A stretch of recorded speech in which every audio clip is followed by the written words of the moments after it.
ఆదిలాబాద్ జిల్లాలో మావోయిస్టుల అంతర్గత విభేదాలు లేఖల యుద్ధానికి దారితీశాయి.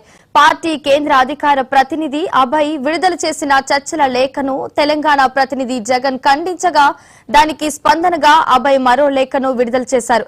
శాంతి చర్యలు అనివార్యం కాదని జగన్ పేర్కొన్న తీరును వింతగా ఉందంటూ అభయ్ వ్యాఖ్యానించారు. శాంతి చర్యలు అనివార్యమని గతంలో సెంట్రల్ కమిటీ సూచించిన విషయాన్ని జగన్ గుర్తు చేయాలని కోరారు. జగన్ చేసిన విమర్శలు బాధాకరమన్నారు. ఈ లేఖల యుద్ధంతో మావోయిస్టు పార్టీ రెండు వర్గాలుగా చీలిందా అనే చర్చ ఇప్పుడు నడుస్తోంది. ప్రజల ముందు వాస్తవాలు ఉంచాలని అభయ్ హితవు పలికారు.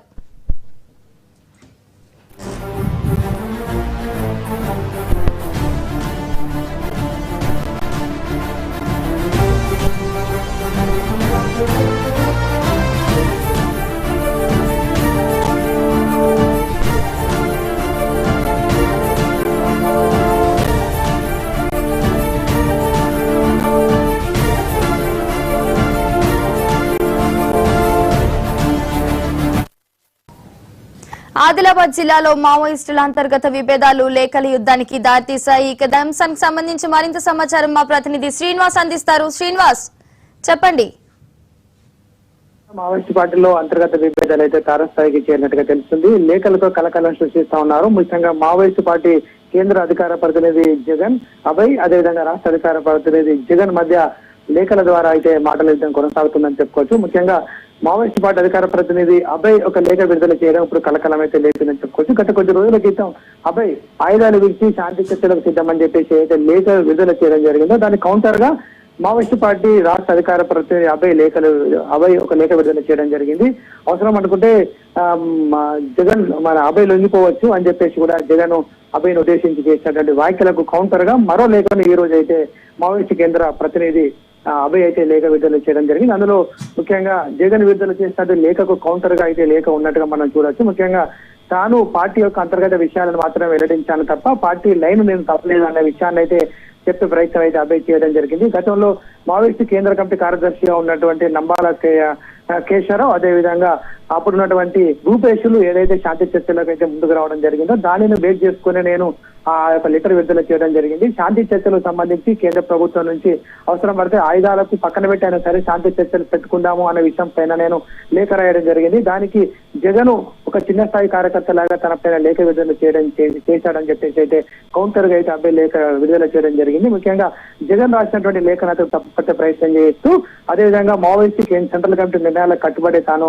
వ్యవహరిస్తానని అయితే చెప్పడం జరిగింది. ఓ పక్క మాత్రం మావోయిస్టు పార్టీలో మాత్రం లేఖల కలకలం అయితే సృష్టించడం జరుగుతుంది. కేంద్ర కమిటీకి రాష్ట్ర కమిటీ మధ్య సమన్వయం తప్పిందా, లేకపోతే అదేవిధంగా అభయ్ జగన్ మధ్య ఏదైనా వర్గపోరు కొనసాగుతుందా, అదేవిధంగా కేంద్ర కమిటీ సభ్యులకు అదేవిధంగా కేంద్ర మావోయిస్టు పార్టీ అధికార ప్రతినిధులకు మధ్య సమన్వయం లోపం కనిపిస్తుందా, లేదా పార్టీలో అంతర్గత విభేదాలు ఏమైనా తలెత్తే అవకాశం ఉందనేటువంటి చర్చ మాత్రం ఇక్కడ చాలా మందిలో విశ్లేషకుల మధ్య మాత్రం బయటకు వస్తున్నటువంటి పరిస్థితి కనిపిస్తుంది. రోజుకో లేఖ రూపంలో మాత్రం ఇటు అభయ్ తన యొక్క విషయాలను వెల్లడించే ప్రయత్నం చేస్తా ఉన్నాడు. దానికి కౌంటర్ గా రాష్ట్ర అధికార ప్రతినిధి జగన్ కూడా ఒక లేఖ విడుదల చేస్తున్నటువంటి పరిస్థితి కనిపిస్తుంది. శాంతి చర్చలకు సంబంధించి అయితే లేఖలు అయితే విడుదలవుతున్నాయి. గత కొద్ది రోజుల నుంచి కూడా మావోయిస్టు పార్టీ పూర్తి స్థాయి నిర్బంధాన్ని ఎదుర్కొంటుంది.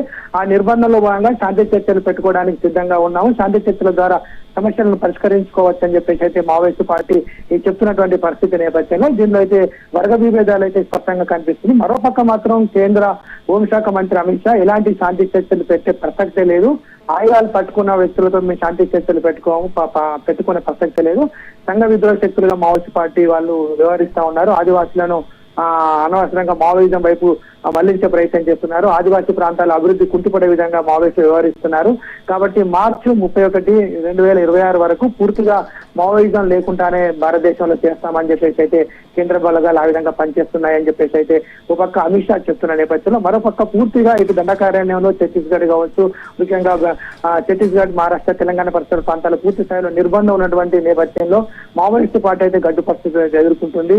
ముఖ్యంగా కేంద్ర కమిటీ కార్యదర్శి నంబాల కేశవరావుతో పాటుగా 8 మంది వరకు సుమారుగా 7 ఎన్కౌంటర్లు మరణించగా కేంద్ర కమిటీ సభ్యురాలు లొంగిపోవడం జరిగింది. సుమారుగా ప్రస్తుతానికి 16 మంది 17 వరకు ఉన్నటువంటి కేంద్ర కమిటీ సభ్యుల సంఖ్య ఇప్పుడు కేవలం 7 నుంచి 8 మందికి పరిమితం కావడం జరిగింది. మావోయిస్టు పార్టీలో అంతర్గతంగా సమస్యలు లేవనెత్తున్నాయి, మరోపక్క నిర్బంధం ఎదుర్కొంటుంది, మరోపక్క మావోయిస్టు పార్టీ పెద్ద ఎత్తున కేంద్ర బలగాలు కూంబింగ్ విస్తృతంగా చేస్తున్న నేపథ్యంలో ఆత్మరక్షణకే పరిమితమైనటువంటి నేపథ్యంలో శాంతి చర్చల పేరుగా లేఖలైతే విడుదల చేస్తుంది.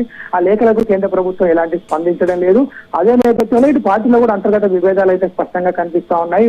కేంద్ర కమిటీ సభ్యులకు, రాష్ట్ర కమిటీ సభ్యులకు, కేంద్రంలో ఉన్నటువంటి కేంద్ర కమిటీ సభ్యుల మధ్య కూడా సమన్వయం లోపించినట్టుగానే ఆ లేఖల ద్వారా స్పష్టంగా అనిపిస్తుంది. ముఖ్యంగా అంత పూర్తి స్థాయిలో నిర్బంధం ఉన్న నేపథ్యంలో ఇటు కేంద్ర కమిటీ కూడా సమావేశం కావడానికి కూడా వీలు లేనటువంటి పరిస్థితి అయితే స్పష్టంగా తెలుస్తుంది. ఆ నేపథ్యంలో లేఖల ద్వారా అభయ్ తన యొక్క వ్యూని చెప్పే ప్రయత్నం చేస్తా ఉంటే దానికి కౌంటర్ గా ఇది జగన్ కూడా మరొక లేఖ విడుదల చేయడం జరిగింది. మరి పార్టీలో ఏం జరుగుతుంది, అంతర్గత విభేదాలు తారస్థాయికి వెళ్ళడం జరిగిందా, సాయుధ పోరాటం పైన పార్టీ అంతర్మతనం పడుతుందా, కేవలం ఆత్మరక్షణగా పరిమితమైనటువంటి మావోయిస్టు పార్టీ బలోపేతం పైన దృష్టి పెట్టడానికి శాంతి చర్చల అంశాలను తెరమీకి తెచ్చిన అంశం అయితే పూర్తి స్థాయిలో మాత్రం విశ్లేషకుల మధ్య మాత్రం చర్చ జరుగుతుందని చెప్పుకోవచ్చు. Right, thank you Srinivas.